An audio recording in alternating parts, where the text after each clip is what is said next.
નમસ્કાર, good morning. હું શાહીન, આપ જોઈ રહ્યા છો સ્પાર્ક ટુડે ન્યૂઝ. મોર્નિંગની શરૂઆત કરી ન્યૂઝપેપરથી. તો નજર કરીએ ગુજરાત સમાચારની આજની મુખ્ય હેડલાઇન્સ પર.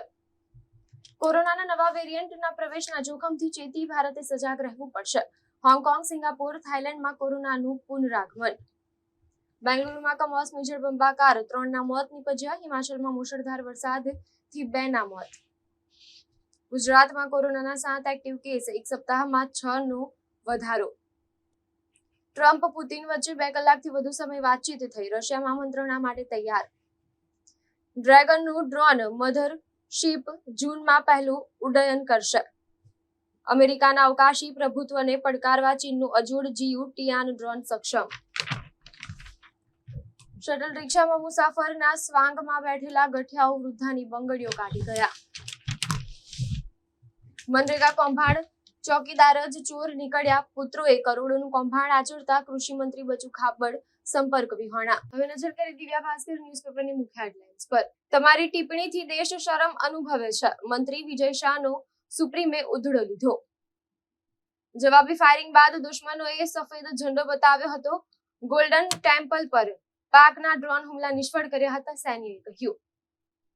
44 કરોડ રૂપિયામાં નાગરિકતા, દર મહિને 83,000નું લક્ષ્ય હતું. ટ્રમ્પ ગોલ્ડ કાર્ડ ફ્લોપ, 3 મહિનામાં માત્ર 1,000 લોકોએ અરજી કરી. મંત્રી બચુ ખાબડના વધુ એક પુત્ર, ભાણેજ, માજી ટીડીઓ, એપીઓ સહિત 5ની ધરપકડ. શહેરના 38 બ્રિજનું ટેસ્ટિંગ શરૂ. ડેન્સિટી 20 થી ઓછી હશે તો કોન્ક્રીટ ખરાબ ગણાશે.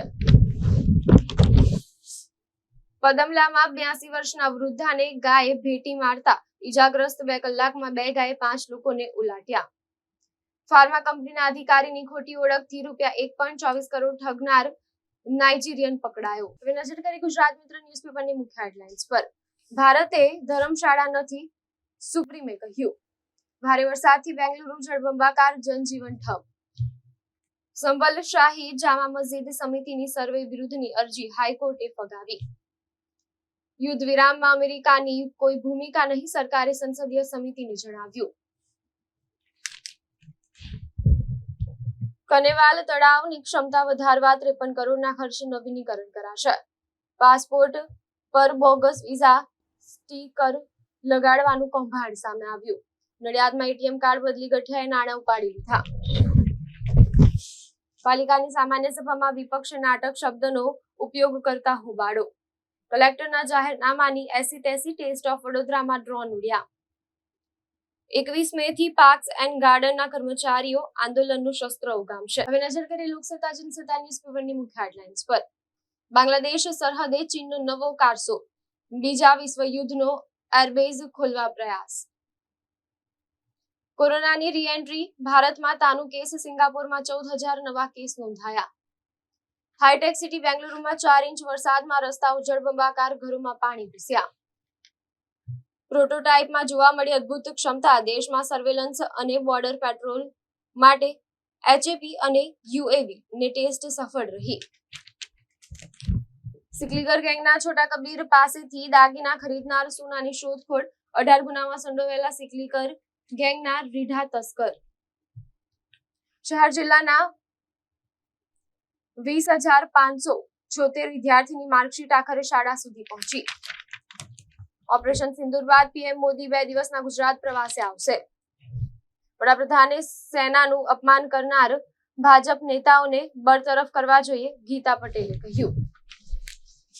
પાકિસ્તાનને બેનકાબ કરવા જનારા પ્રતિનિધિ મંડળના પસંદગી છતાં હવે યુસુફ પઠાણ નહીં જોડાય.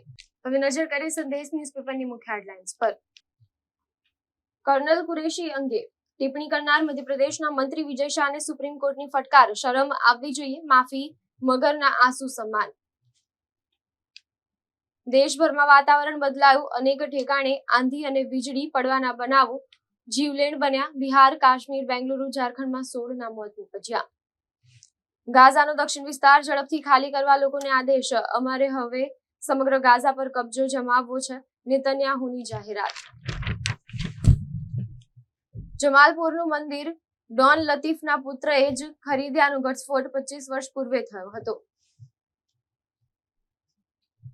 સ્વર્ણિમ સંકુલમાંથી કૃષિ પંચાયત મંત્રી બચુ ખાબડ અદ્રશ્ય, બંગલો ખાલીખમ.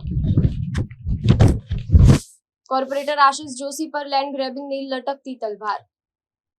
મંત્રી પુત્ર મંત્રીનો ભાણેજ સરકારી બાબુઓ સહિત 5 જબ્બે. મનરેગા કૌભાંડમાં બચુ ખાબડના બીજા પુત્રની ધરપકડ.